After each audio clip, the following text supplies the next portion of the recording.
E aí, gente, tudo bem? Sejam bem-vindos a mais um vídeo do Parabólica. Quinta-feira é filosofia. É um filósofo que vocês me pedem já, eu diria que vocês me pedem há mais de ano esse filósofo. A gente vai falar hoje sobre Spinoza, ou Baruch Spinoza, ou Benedict Spinoza.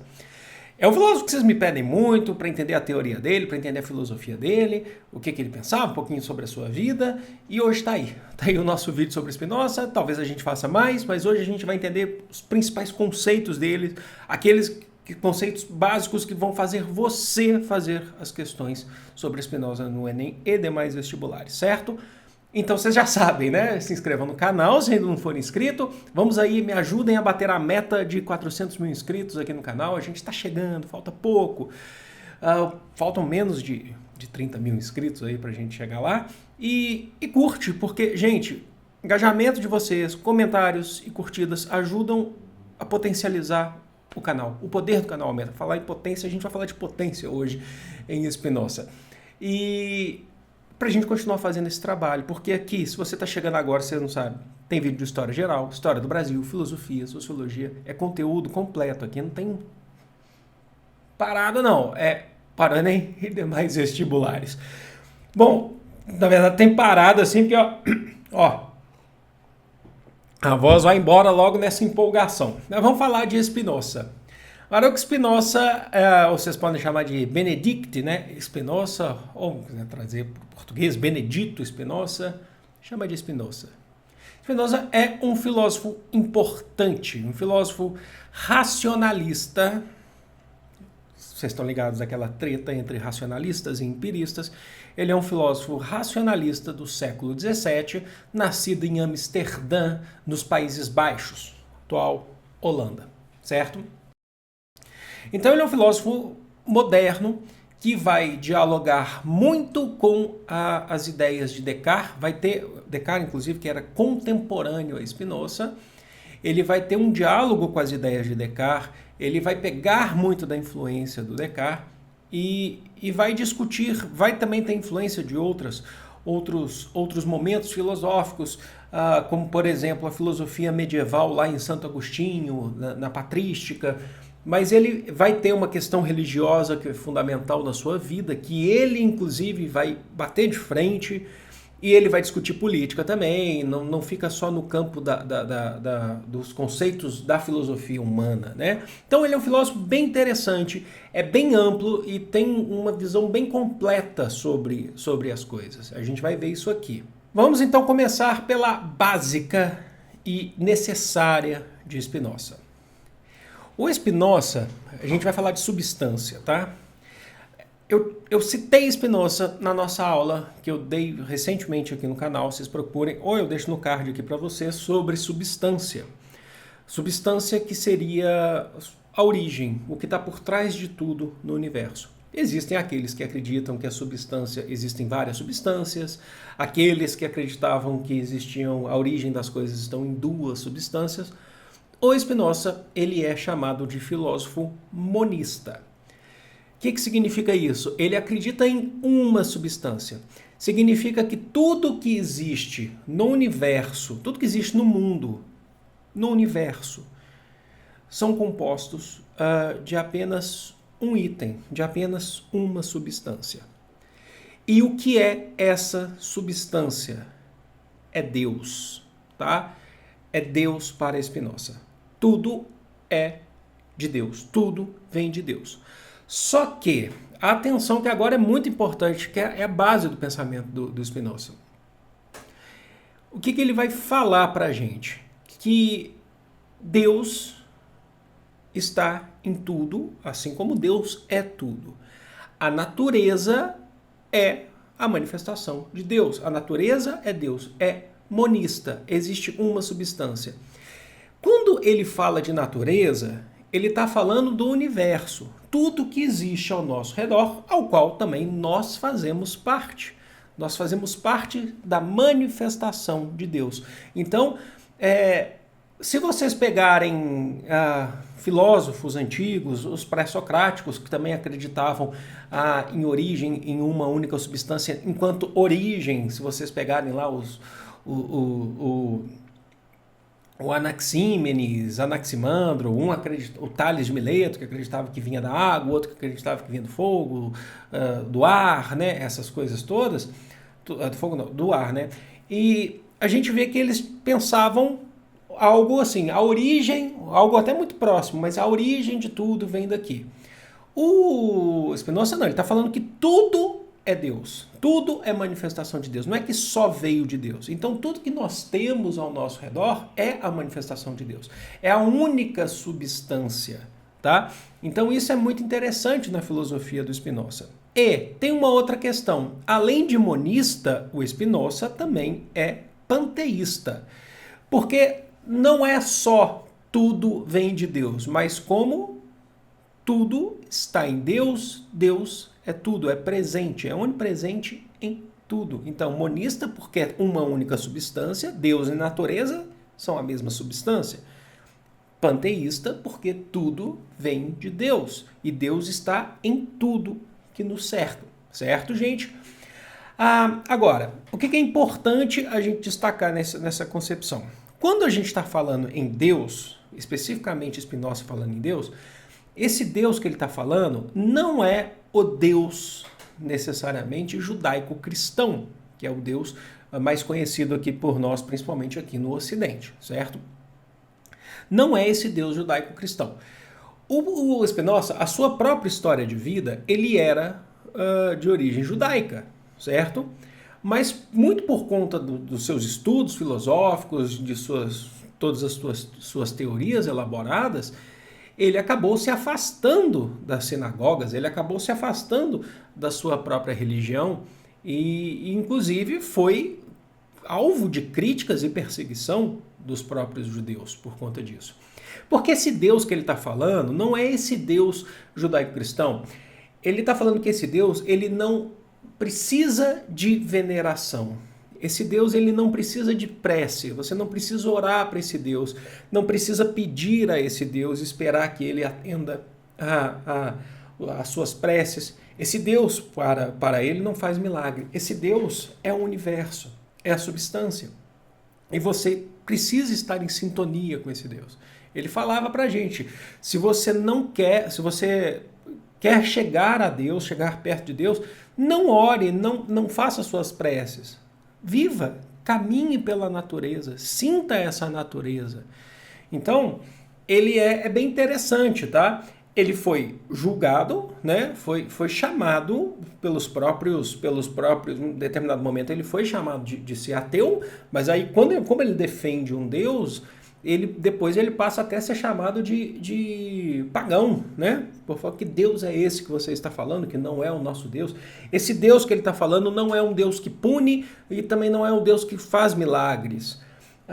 Esse Deus é algo perfeito e quando se tem uma natureza perfeita, um ambiente perfeito, não há necessidade de milagres, não há necessidade de correções, certo? Tudo está em Deus, é a mesma substância. E aí ele vai definir dois conceitos bem interessantes para a gente, que são conceitos que inclusive pegam lá da Idade Média, para a gente ver a influência do Spinoza. Ele vai falar de dois conceitos interessantes, natura naturans e natura naturata. Prestem bem atenção nesses conceitos, porque é bem simples. Natura naturans simplesmente são os fenômenos que estão movimentando, construindo essa natureza. Os fenômenos, as movimentações rochosas, das placas tectônicas. Estou dando um exemplo prático para a gente pensar na nossa Terra, por exemplo. Os movimentos dos astros, pensando numa questão mais ampla, mais geral. Então, é o que está fazendo essa natureza ser criada, que, segundo ele, vocês lembram, vem de Deus. E natura naturata já é esse estabelecido que nós temos aqui. Então, olhar para uma cadeia de montanhas, ou andar por uma cadeia de montanhas, um rio, isso já é a parte da natureza já pronta, já criada.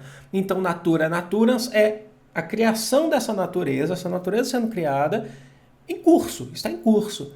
Natura naturata é já a parte mais específica pronta que a gente tem aqui e esses movimentos estão sempre acontecendo. Natura naturans está sempre acontecendo. A natureza está se movendo. Lembra-se que vem de Deus. E aí a gente chega numa parte que eu particularmente gosto bastante aqui do Spinoza, que são as partes que quando a gente fala mais de seres humanos, são bem mais interessantes quando a gente começa a chegar nessa parte em filosofia, né? Como tudo existe essa substância única, como tudo vem de Deus, significa que nós mesmos fazemos parte dessa totalidade, certo? Afinal de contas, estamos aqui na natureza, né? E as nossas atitudes, a nossa forma de agir, as nossas ações são determinadas por Deus. Então nós estamos falando de um filósofo que vai criar uma espécie de determinismo que vai se opor, de fato, a um livre-arbítrio, certo? Ele, não é que ele se opõe 100% ao livre-arbítrio que a gente vai ver aqui, mas ele vai falar para a gente que, como nós fazemos parte, a substância é a mesma, somos uma manifestação de Deus, nós temos as nossas ações determinadas por Deus, certo? Mas nós temos liberdade para fazermos várias coisas ao longo da vida. Se eu quiser tomar minha água aqui, ó, eu estou tomando minha água. Eu quero colocar a minha caneca não no meu descanso, eu sempre uso esses exemplos da caneca, né? Mas não no meu descanso, vai colocar do lado, vocês não estão vendo, né? Vai colocar do lado, sem ser no descanso. Eu posso? Posso, é a minha liberdade. Ok, mas o Spinoza vai falar que isso aqui é determinado, o que eu fiz é determinado por Deus. A liberdade, segundo Spinoza, na verdade, é a nossa capacidade, olha só, de entendermos que somos determinados. A gente entender que as nossas ações são determinadas por essa substância denominada Deus, de Spinoza, certo? Essa substância que nos guia, que nos revela, que nos faz agirmos, né? Então, a nossa liberdade é entendermos isso. E aí a gente chega naquele ponto de que, e a razão? Pois é. Então, logo para o Spinoza, prestem bem atenção, a gente tem a razão, nós temos a nossa razão, certo? Mas a nossa razão se dá principalmente pela compreensão desse determinismo, dessa ideia que Deus está nos colocando. E aí, gente, ele fala para a gente que a gente está muito longe de viver só pela razão, pela sua própria consciência, pelo seu próprio pensamento. Primeiro porque tem essa questão de Deus, do determinismo, né, de determinar as nossas ações, mas também porque a nossa razão esbarra nas nossas paixões, nos nossos sentimentos, que muitas vezes acabam sendo maiores do que a nossa própria razão. Então vocês podem pensar em amor, em ódio, em inveja, em ciúme. Tudo isso acaba sendo maior nas nossas atitudes do que a nossa própria razão. E tudo isso é concebido através de uma ideia de algo muito maior, que vem da nossa essência, que vem da nossa substância, certo? Então a gente não consegue viver plenamente só pela razão. Nós somos atingidos por sentimentos. É aquele pessoal que fala assim, eu sou um cara super racional, tal, mas aí se apaixona na primeira. A paixão fala mais alto do que a própria razão. Não é aquela história se a gente jogar muito para o senso comum? Pois é. E aí, a gente chega seguindo essa parte, né, que está contido, inclusive, na obra Ética, no estudo sobre ética do Spinoza. Ele vai falar para a gente que os nossos corpos, então para a gente entender como é que são esses sentimentos, como é que são essas idas e vindas dessas paixões. Ele fala para a gente que os nossos corpos são formados por pequenas partículas, por vários outros corpos, partes duras e partes moles. O seu corpo não é um único, ele é formado por várias partes, certo? Duras e moles. E acaba que você, tendo um corpo totalmente complexo, você não consegue ter controle de tudo do seu corpo. Você não consegue ter controle de tudo que acontece no seu próprio corpo. E aí nós temos as afecções. O que são afecções? São alterações que acontecem nos corpos de acordo com os movimentos complexos de todas as partículas, de todas as partes que existem, certo? Então, você não consegue ter controle de tudo que tem no seu corpo e surgem formações, surgem movimentação, mudanças em tudo que acontece, tanto de um corpo de uma pessoa para outra pessoa, como dentro do seu próprio corpo, dentro das partículas, das partes duras e moles que existem dentro do seu próprio corpo. E também de outras coisas na vida, uma planta, por exemplo. E aí essa afecção pode elevar a potência. Potência é sair de um ponto A a um ponto B, por exemplo. É movimentar. Essa afecção, ela pode elevar a potência de agir e de pensar, assim como ela pode diminuir a potência também. E aí é interessante. Prestem atenção, porque aí eu vou dar exemplos que acho que vão ficar bem mais fácil, né, para vocês. Elevar ou diminuir, né, a potência, a afecção, a movimentação, a formação do movimento dos corpos. Quando a afecção, o movimento, sobe a potência de agir e de pensar, o Spinoza vai chamar de afeto de alegria, certo? Então a gente está falando das paixões, dos sentimentos. E quando diminui a potência do agir e do pensar, ele vai chamar de afeto de tristeza. E aí agora vai ficar muito mais fácil com os exemplos. Os exemplos são bem fáceis, na verdade. Afeto de alegria, elevou a potência. O que te torna muito feliz? Movimentação de corpos. Você não está sozinho, existem outros corpos. Um abraço de um ente querido. Um abraço de uma pessoa amada. Um beijo caloroso. Isso eleva a potência, te traz o afeto de alegria. Mas precisa ser só entre corpos? Precisa só ser entre pessoas? Não. Estou provando uma comida que eu adoro. Eu tenho um paladar muito bom para essa comida. Afeto de alegria. O movimento dos corpos, a comida, meu paladar. Afeto de alegria, certo? Olha só que interessante. Ao mesmo tempo, afeto de tristeza. Estar no mesmo ambiente, por exemplo, de uma pessoa que eu não me dou muito bem, uma pessoa que eu não gosto, que eu tenho várias críticas, ou ela comigo também, afeto de tristeza. Ser contagiado por uma doença, quando você vai sair de manhãzinho para trabalhar, ou para ir para a escola, ou ir para cursinho, ou fazer qualquer coisa, você pega aquele ônibus lotado e todo mundo fecha a janela do ônibus. E quando chove forte, a janela fecha, mas ao mesmo tempo fica aquele ar parado, muitas pessoas, você infectado por uma doença. Isso te torna feliz? Você fica triste, não significa que você está depressivo por conta disso, mas isso te torna triste. Na concepção de Spinoza, afeto de tristeza. Entenderam? Provei uma comida, estou sendo obrigado a comer algo que eu não gosto.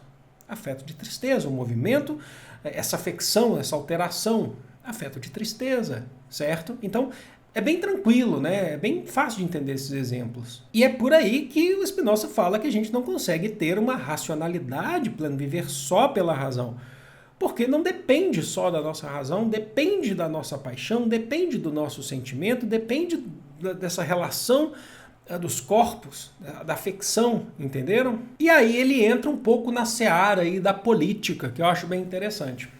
Bom, como um filósofo do século XVII, ele também esteve ali dialogando, percebendo toda a movimentação política que se fazia. A gente estava vivendo tempos de absolutismo, de antigo regime, já existiam os filósofos do antigo regime, né?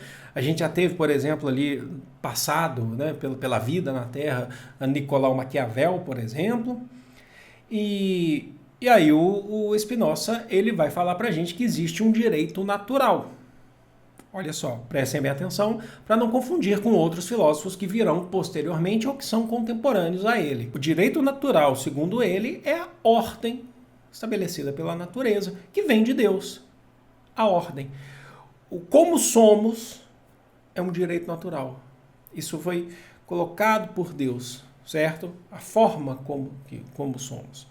A nossa razão, a razão que você tem é um direito natural.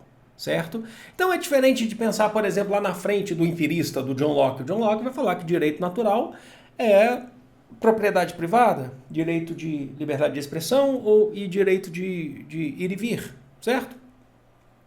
O Spinoza está falando que o direito natural é a ordem da natureza, a tua própria razão, o direito de pensar, você pensa. Mas não é o direito de pensar porque eu posso falar o que eu quiser, não é liberdade de expressão. É pensar.